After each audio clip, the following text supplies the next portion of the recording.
There is no question what this text this morning is about, the Ark of the Covenant.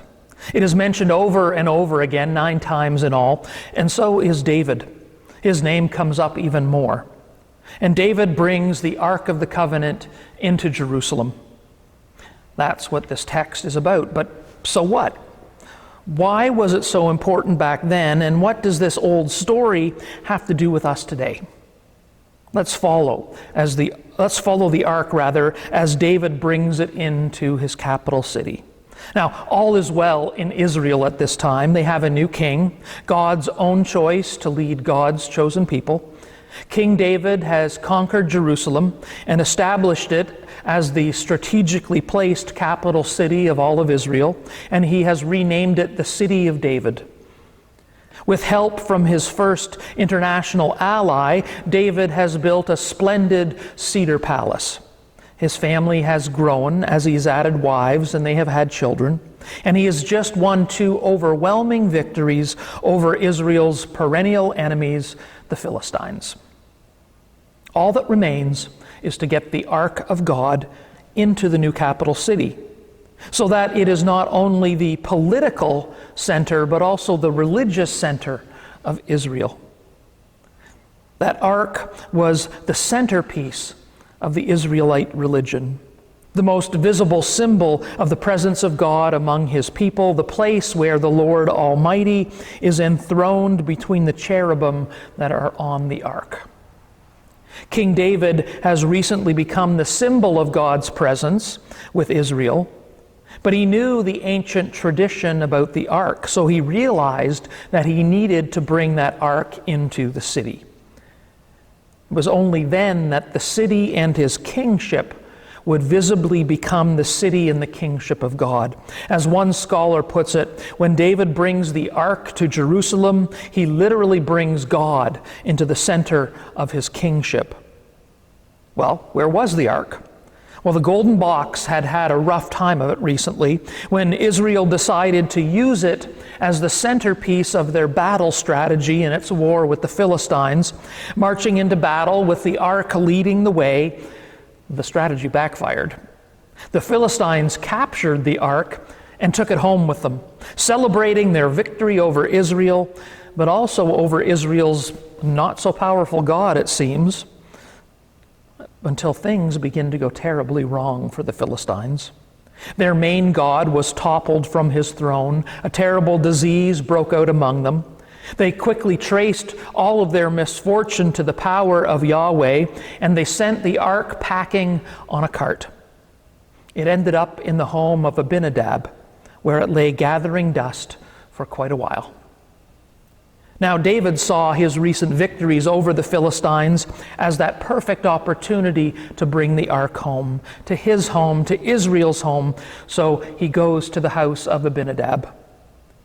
Imitating the Philistines and ignoring God's specific instructions that were given back in the olden days, David puts the ark on a cart and begins the hilly journey towards Jerusalem with the help of Abinadab's sons, Uzzah and his brother Ahio. They were assisting in the process of moving the ark. They were familiar with it after all, as it had been in their home for some time. So when the oxen that were pulling the cart, when they stumbled and the cart wobbled a little bit, and the ark looked like it might fall off, Uzzah naturally reached out his hand to catch it, to stop it from falling. But to everyone's amazement and shock, God immediately struck Uzzah dead for simply touching the ark. Uzzah's helpful act was seen by God as irreverent, and God's anger flared out at Uzzah. The poor, well-intentioned man died right there beside the ark. I mean, what the heck? That's probably what David said, or something like it. He was stunned. And all of the subsequent readers of this story, we are too. And David was angry. He was angry with God, so angry that he cursed the place, giving it a name that commemorated the outrageous thing that God had done. And what's more, David was afraid. He was afraid of a God that could do such a thing.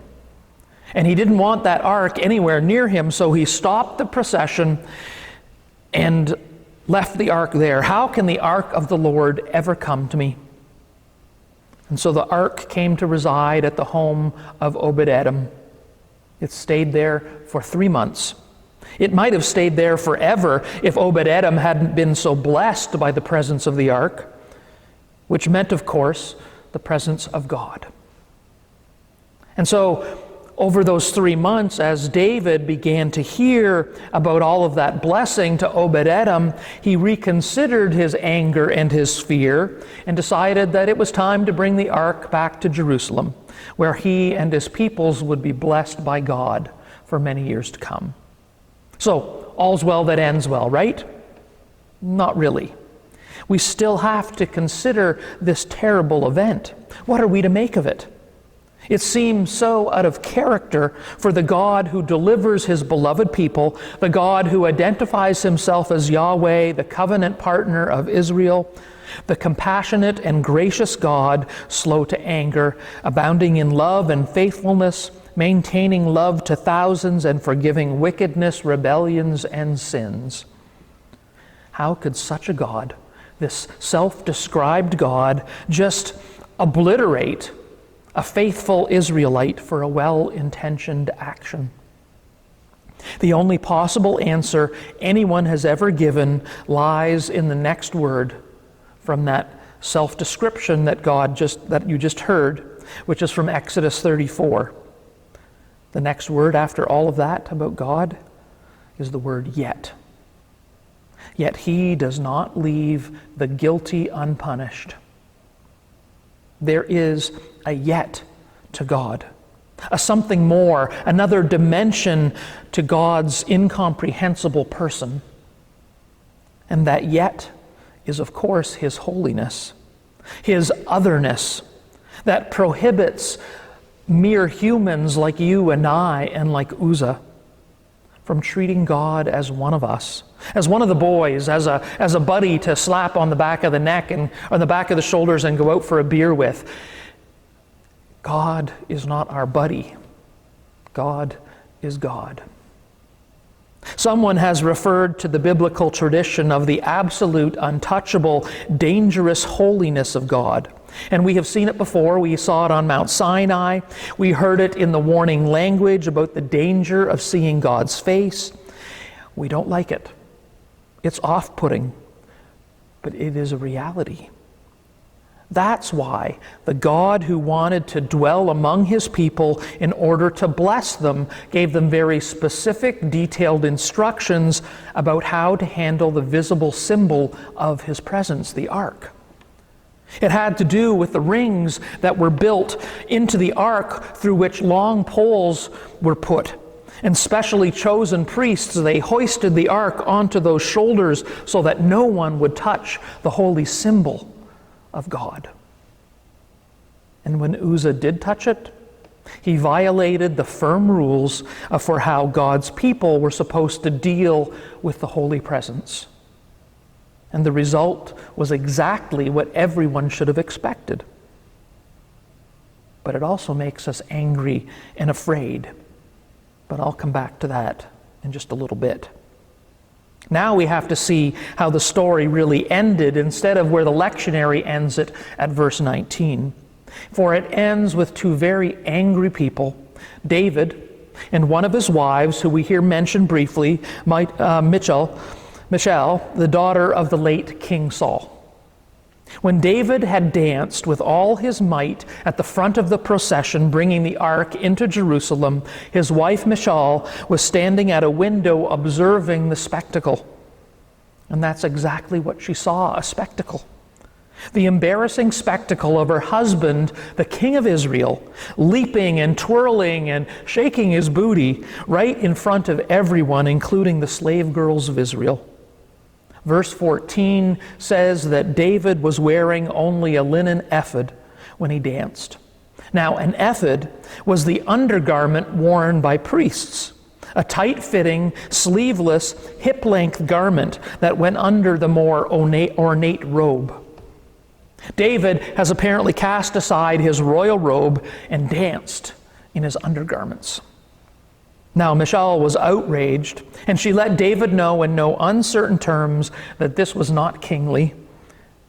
And David's celebrative mood was instantly transformed into a royal rage. He informed her that he wasn't a bit concerned about being dignified and kingly. He was simply being a joyful servant of God.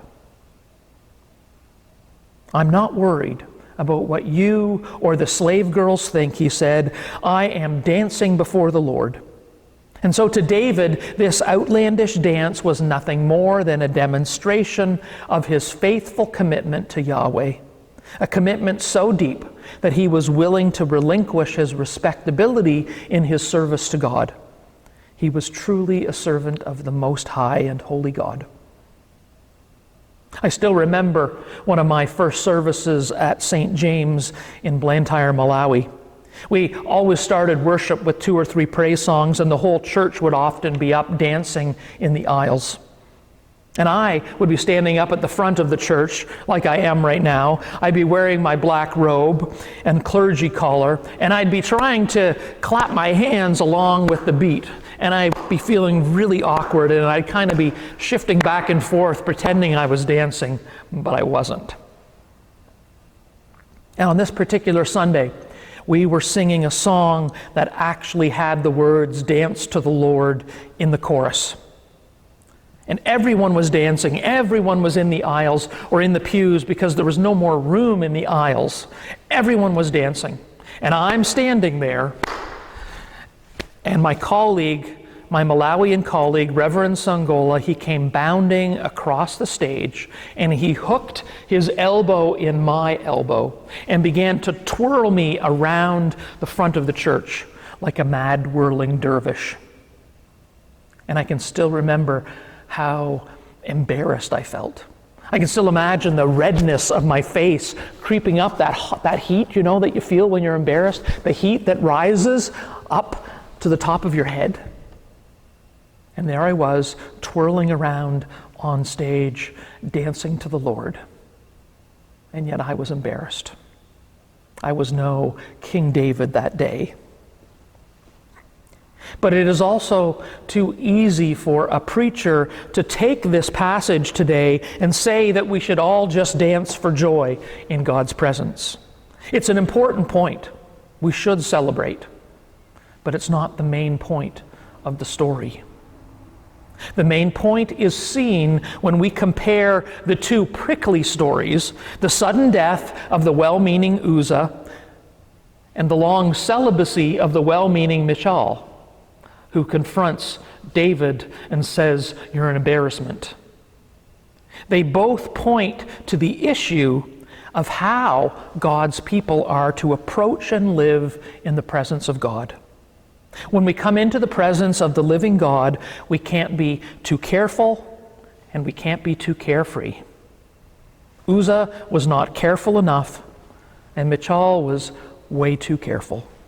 Uzzah was unthinkingly presumptuous about being able to reach out and touch God, while Michal was priggishly pharisaical, right? She was too many rules. You have to maintain standard and decorum. It's like me at the front of St. James when that song was on. On the one hand, we can't approach God too casually.